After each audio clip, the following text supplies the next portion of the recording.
If you've ever seen a wolf pack travel, it's pretty interesting. First of all, they travel in a single filed line, and they put the leader of the wolf pack not at the front, but in the very, very back of the line.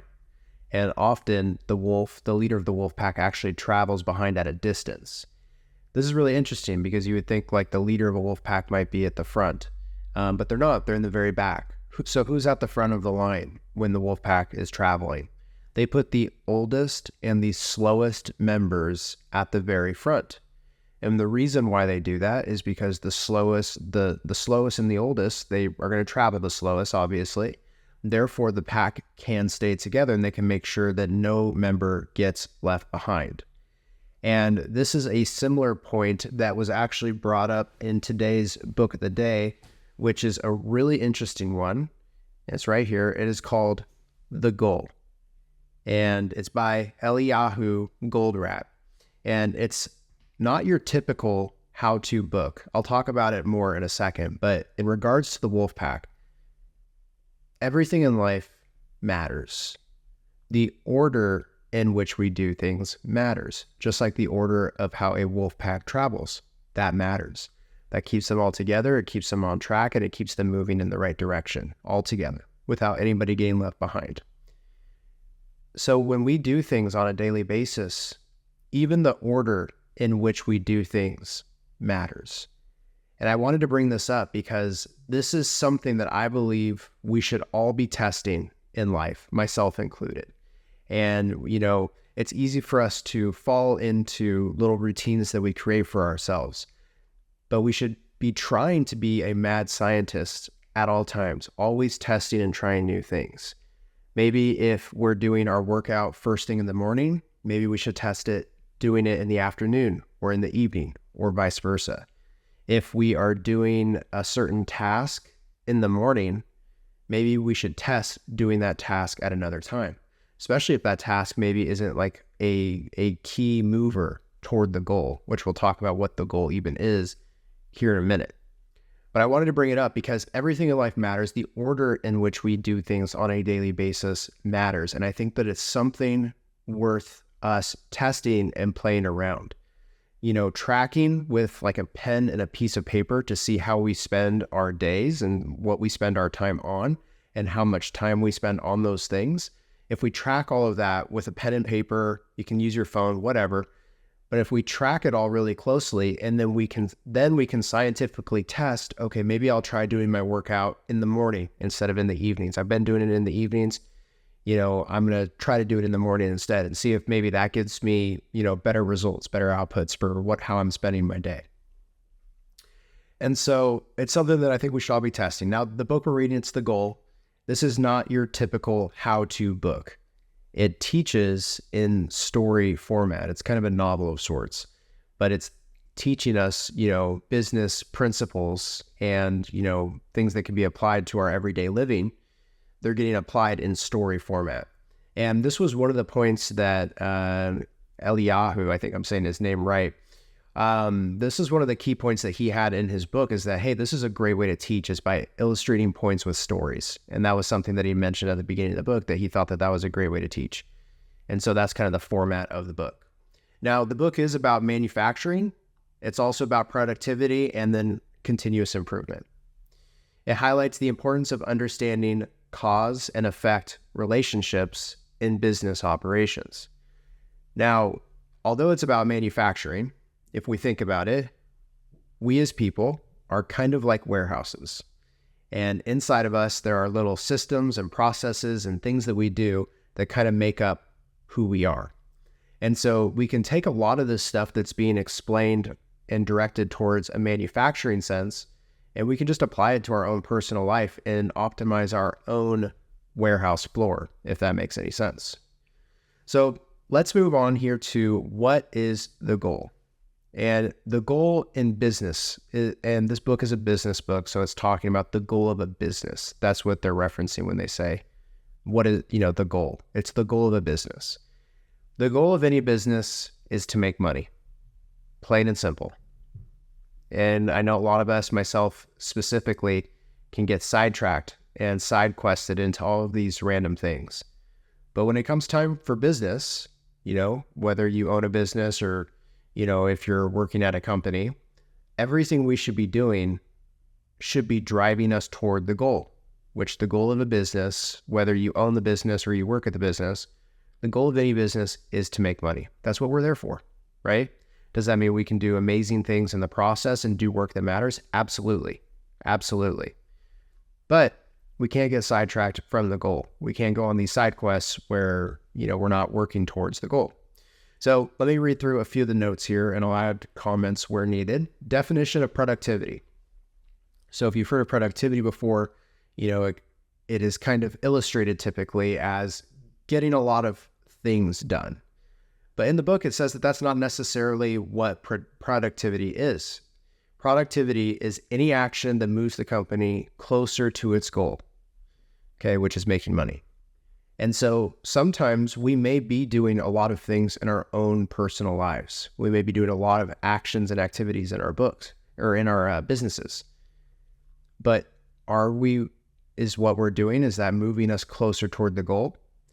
Sometimes we are doing things that are moving us toward the goal. But this is like a key thing for us to remember, is that we need to constantly be doing things, and we're only productive when we are moving closer towards the goal. Now, the next point is simplicity and focus. So if you're ever confused about what to do in your business, remember the simple truth about the goal.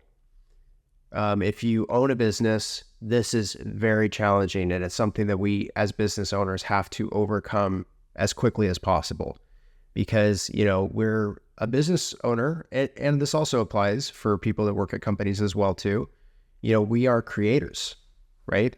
We create things, we solve problems, and that's beautiful, and we need to continue to do that. However, sometimes we get sidetracked and we spend too much time on things that aren't working us towards the goal. And if you ask my wife, I am probably the most guilty of this ever. I'm sure she would probably say that. But again, the reason why I make these videos and why I'm talking about this is not to sit here and tell people what they need to do. I'm really making this for myself. I read a book a day, and I'm learning all these great ideas from the best thought leaders, that have existed in our history of time. And when I make these videos, I get the opportunity to really solidify the information that I'm reading. And so hopefully I talk about something that sparks some interest in you to go out and improve your life and to change the world. That's my goal, right? Which is kind of I guess that doesn't make sense, because the story of what we're talking about today, the goal is to make money, right? I'm not doing this for making money. But if we think about it, it will actually make me money. The more books that I read, the more of this information that I'm putting into my mind, and the more that I'm actually solidifying that information and putting it into practice. When I'm sitting here and talking about this with you, it helps me practice this. That will move me towards my goal to make more money, right? So anyways, so we talked about clarity of purpose, the purpose on a day-to-day basis, whether you own a company or you work at a company. And obviously you have to kind of rely on your employer if you work at a company, and that's okay, right? There's seasons of everything, and there's nothing, we need people that work at companies, right? It's a really important part. People that worked, the number 10 person at Facebook was way more successful in business than I am as a business owner at my current stage, right? And so so it doesn't really matter as far as that goes. But the goal that we need to be focused on when we're either at our job or working in our business is to be moving our company toward bringing in more money. And we can do that by making great products, great services, treating people really good, getting good at our skills, which might be sales or marketing or something along those lines. Now, personal experience, I just talked about this, so I'll mention it quickly, but I've been confused about this myself. But it really is this straightforward. Everything that we are doing in our business needs to be aimed toward bringing in more profits. Okay, so practical applications. Use clear goals to identify what actions move you closer to making money. So if you're in sales, it might be following up with your leads more often. If you're in marketing, it might mean building out new marketing campaigns or recreating marketing campaigns that worked in the past. If you, let's see here, if you own a lawn company and you mow lawns, it might mean dropping off flyers to try to pick up a few new recurring customers.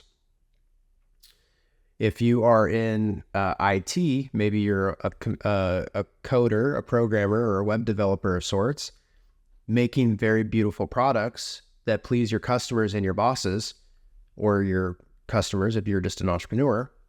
That could be another way for moving towards, bringing in more money for yourself or your business or whatever. However, be careful with that, because sometimes there's a time and a place for developing. There's actually a mental model. It's called premature optimization.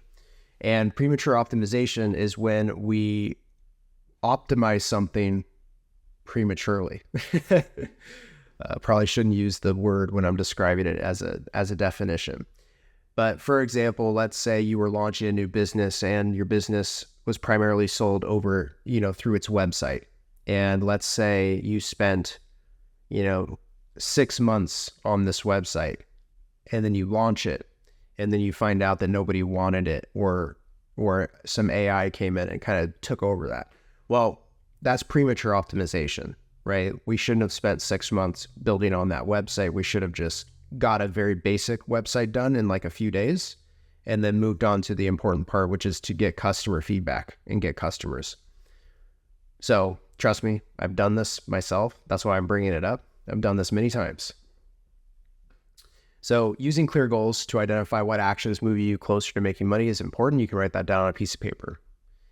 We can improve productivity by focusing on actions that directly contribute to the company's goal. Okay, so once we kind of identify what those actions are, we can then, make sure that we're setting large portions of our time on working on those. We can ensure consistent processes to reduce unnecessary costs and increase efficiencies, right? So once we kind of know what is bringing us closer to our goal or to the company's goal, we can then we can start to optimize it. We can create procedures, we can create systems that allow us to do those things better, more, faster, right? Just get it done faster and better. 1 second here. And then we'll wrap up here in just a second. My wife's calling, so I got to give her a quick call back. Ensure consistent process. Okay, maintain a balance between work and personal life. So there's 2 more things that we're going to talk about here. Setup costs are expensive. If you've started a company before, right, and you do it for a week or 2, and then you stop and start another company, every time you start and stop, there are setup costs involved. In the goal, he talks about how warehouses are very expensive when it comes to setup costs. Okay, very expensive. You have to get software, machines, labor, the process, talk to customers. It's a big deal to set up for a manufacturing job. And so in our lives, we do this all the time, myself specifically. We start something, then we stop that thing and go to something else. Then we stop that thing and go to something else. Every single time we do that, we are paying very expensive costs when it comes to setup costs. So see if there's something in your life or a consistency where you're starting and stopping too much. There's a time to start and stop for sure. But we don't want to do it too much because it's very expensive to start and stop. And then the last one I want to leave you with is balancing work and family. Hey, I love business. I love trying to build stuff and trying to go out and, get more money so that I can take care of my family. But it doesn't matter compared to our families. I see a lot of people that are successful in the business space. They jeopardize their families sometimes in order to get there. Not all the time. I'm not even going to say more often than not. I don't know. But this is something that we need to remember, that, if you're a Christian or if you're religious or something, your faith comes first and then your family. And those things come before work, and work comes after that. Now, work is good. Don't get me wrong. There's nothing wrong with working. There are times to work a lot. There are times to work less. There's seasons for everything. It's not so black and white all the time. But we need to remember to keep our families first, and work can come after that. Guys, thanks for watching this video, and I look forward to seeing you guys in the next one. Bye-bye.